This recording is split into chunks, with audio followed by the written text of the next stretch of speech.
The timing of these kinds of posts is always quite comical if you ask me. Just when you think that AMD is pretty much done with AM4, we start to hear some rumors about them releasing a new CPU for it. I mean, the platform was first introduced in 2016, and I'm sure most consumers are quite happy about the long support we've gotten, but at this point it's long in the tooth, so I gotta ask, isn't AMD better off just going all in on AM5? And who is this new CPU even for? Well, let's discuss that in this video.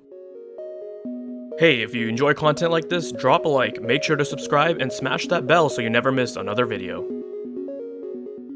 Hey, what is going on, guys? Danny here, welcome back to the channel, and I hope you've all been doing well. Were you perhaps looking forward to a new X3D CPU on AMD's prior generation AM4 platform? No, you weren't? Well, I wasn't either, but apparently if these rumors are true, AMD thinks it's a great idea to release another one. Now, I saw an article posted on VideoCard's website in the middle of November, which I didn't really pay any heed to because I didn't really think of much of it at the time, and if I'm to be honest, I don't really care about the AM4 platform at this point. But information surrounding some new AM4 stuff has come up again, so I thought I'd give you guys my thoughts on it. So the article back in November was sourcing a Twitter user by the name of ChillDog, and they have been sourced before for various other leaks and rumors surrounding AMD components as well as Nvidia stuff. So here they state that two new AM4 Ryzen CPUs are on the way, with the first one being the Ryzen 7 5700X3D, which will have 8 cores and 16 threads with a base of 3 GHz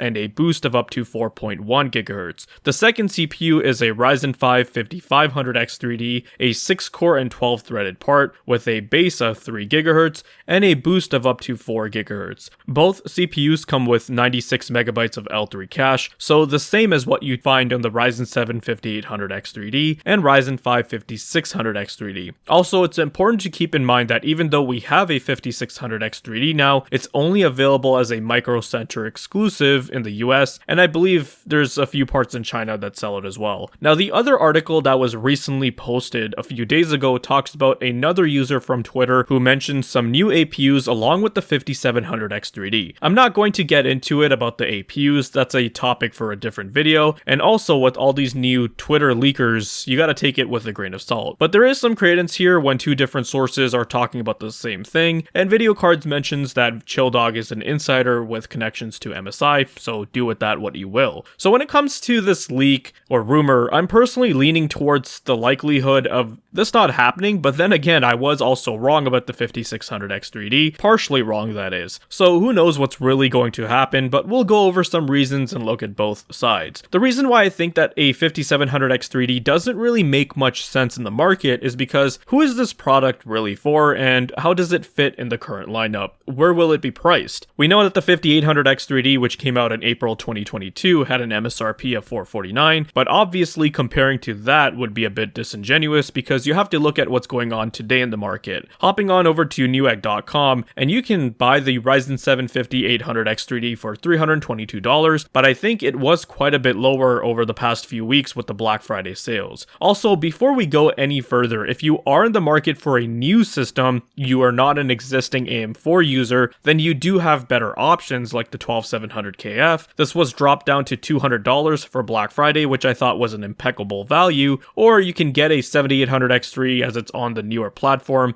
And with the current sales, it's actually not too much more expensive than a 5800X3D. Affiliate links for all those CPUs I mentioned will be in the video description. Circling back to the 5700X3D, if I were to guess where they would announce it at, I would say it's probably going to be around $229 to $249, ideally $229 tops. More than that, and it really just doesn't make much sense because then you might as well just get the 5800X3D for its higher boost clocks. And again, I want to emphasize that the 5800X3D and the potential 5700X3D only makes sense for those existing AM4 users. Now, recently Gamers Nexus and Hardware Unboxed have made a few videos revisiting some popular older CPUs like the 3700X and Ryzen 5 2600, and showed how simply by dropping in a 5800X3D, it will grant them a pretty significant boost in gaming performance, almost double in some cases, without much hassle. Of course, these gains are only realized when you also upgrade to a faster GPU. If you haven't upgraded your GPU, then you probably wouldn't see as large of a difference, though it's also dependent on what type of game you're playing too. So for those users who are on an older AM4 CPU and are looking to upgrade for cheap,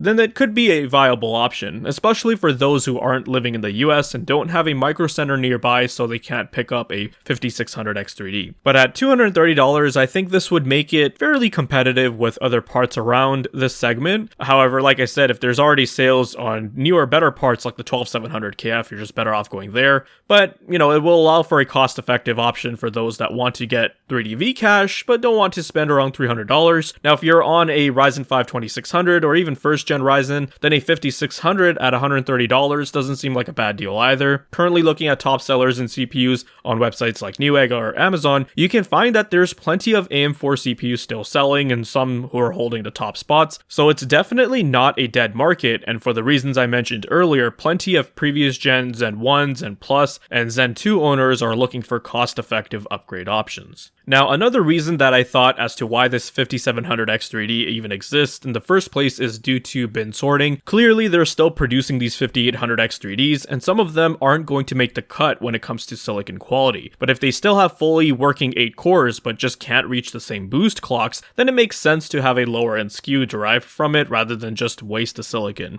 It's also possible that AMD has some contractual obligations with their semiconductor partner, TSMC. These contracts often involve a commitment to purchase a certain amount of production capacity, and releasing a new product could be a way for AMD to fulfill these obligations. One of the other things I was thinking about was product lifecycle management.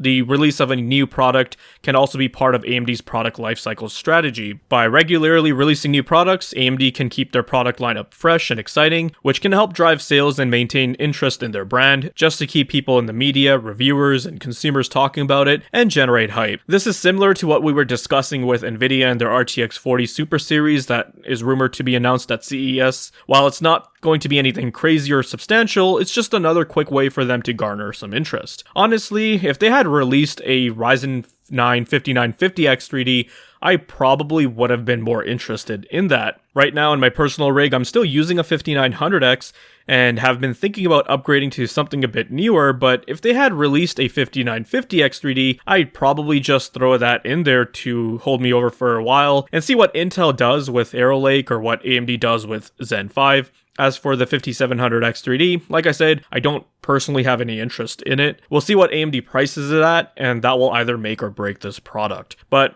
again, we'll see what happens. In the meantime, I want to hear your thoughts on the 5700 X3D. Are you an existing AM4 user on an older CPU? Could this be worth looking into? I don't know, let me know. As for now, that'll do it for this one, so we'll touch base in the next video.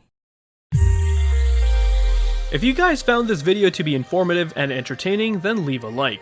Let me know your thoughts and comments down below. Be sure to check out the video description for cool links and ways to support the channel, such as using my Amazon affiliate link. And if you're interested in seeing more content like this, then consider subscribing. I'd greatly appreciate it. Thank you guys so much for watching, take care, and I'll see you in the next one.